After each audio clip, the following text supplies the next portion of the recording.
Hello and welcome back. I'm Dracoya and today we're going to do a quick and dirty leather tutorial based on a lot of the paints found in our expansion set 1 on Dracoya.com. From the expansion set we have dark brown oxide, medium brown oxide, light brown oxide, dark ochre, and honeymoon yellow.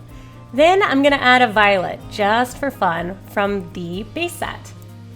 I'm looking at my piece here, which I did a lot of the skin tones in a previous video for dark skin tones using the masculine set, but she has quite a bit of leather on her, and I did zenithal prime her to start with.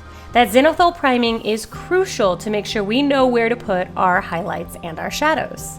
So in order to give it some depth, I'm actually not going to start with brown. I'm going to start with violet. Now, if you don't have violet, that's okay. You can also use the Purple Dusk Velvet set that is also located on Dracoya.com. In fact, the Purple Dusk has a wonderful satin finish that would add a lot of life to your leather. But to start out, I'm going to take the violet and I'm going to adhere that everywhere I see a shadow. Now the next thing, I'm going to take my dark brown oxide and I'm gonna just mix that a little bit with the purple and I'm gonna work my way up. Now this is again called color blocking. I'm not too worried about mixing all of these together. I'm not even worried about making it look nice. The goal right now is to just apply a lot of these dark paints. We're gonna start out very dark and then we're gonna lighten it up quite a bit, and then we're going to bring it back down to a really nice leather look. Now this is quick and easy, very dirty.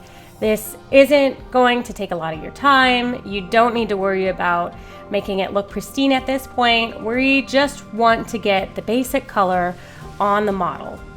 So it's okay if at first it doesn't look like the leather you are hoping to achieve. Depending on the leather that you do want, however, you can start off this process going a little bit darker or even a little bit lighter. But I would recommend going a little bit darker than you think because you'll see in a minute, we are going to brighten it back up. Next, what I've done is I've taken that oxide brown medium and I'm going to apply that to the rest of the model.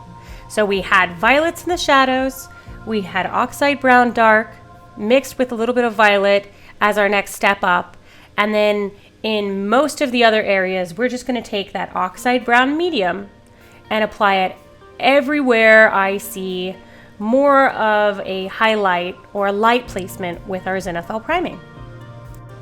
If you guys want to see a full leather tutorial using only our velvets, let me know. Comment down below. If I get at least 10 thumbs up, I will absolutely make a full tutorial using the amazing velvets that make it even easier than this tutorial right here.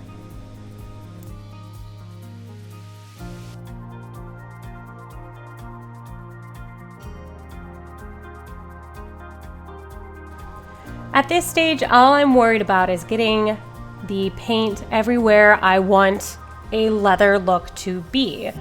And then we're going to move on to, I would consider, the most important step that is often missed in miniature painting. You wait. You go drink water. Not your paint water, but we just wait. We want it to dry, and the reason we want it to dry is we want to make sure we're not pushing paint around the model. So if you give it a minute to dry, go drink some water, it's going to turn out a lot better for you. Next, as you can see, I just used a regular old paintbrush. It's a big, thick paintbrush. We're gonna do a little bit of stippling or dry brushing. I didn't even wet this paintbrush.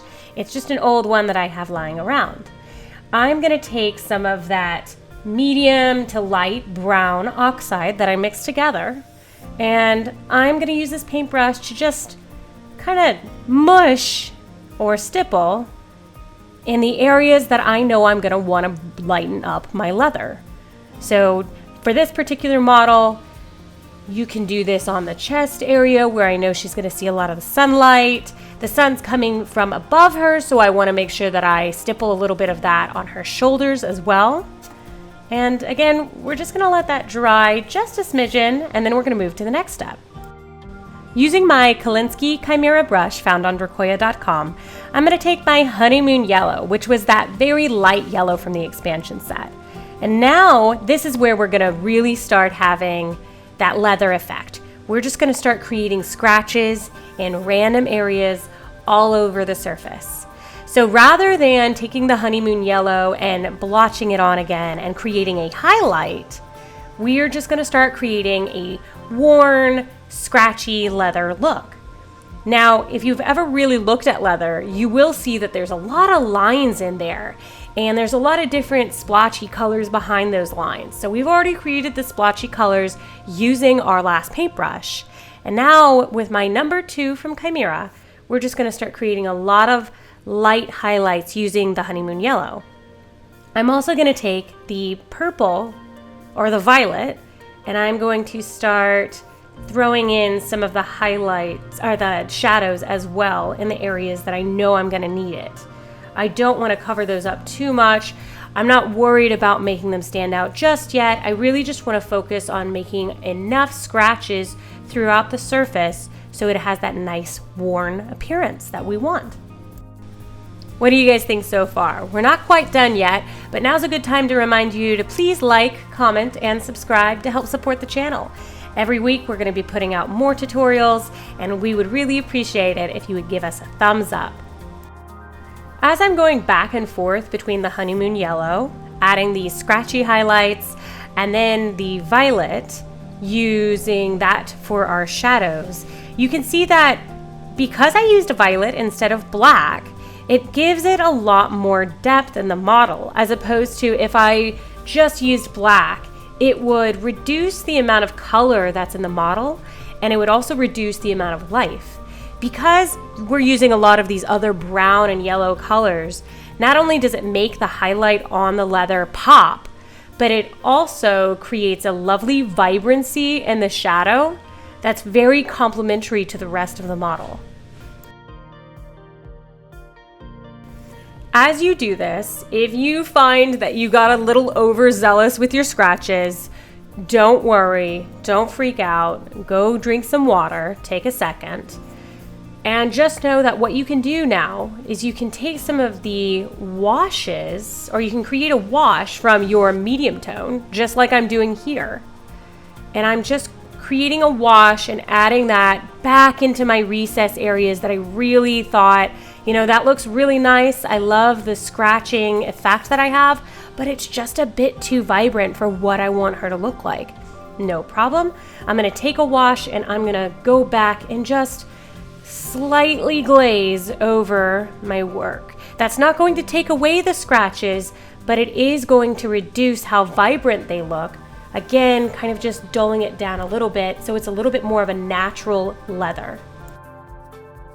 Another key thing to do when you're making your scratches is try to make them as random as possible. If you look at leather, it's not a fabric pattern where you have a plaid stripes. They're random. Some of these scratches and lines are diagonal, some of them are horizontal, some of them are short, some of them are long. And you can do this with a couple of different colors, but it is important that you try to go a little bit lighter if you want this particular effect. Now I'm going to take my violet and I am just going to outline all the different parts of the leather on the model. What this is going to do is it's going to, again, complement my lovely shadows, but it's going to separate the leather itself from the rest of the piece. It's also going to bring a nice pop so that you can see my highlights a little bit more. That's pretty much it, guys. It was very simple, very quick and easy tutorial for you. If you have questions, let me know down below. Shop Dracoya.com, and remember, painting is all about just paint around and find out.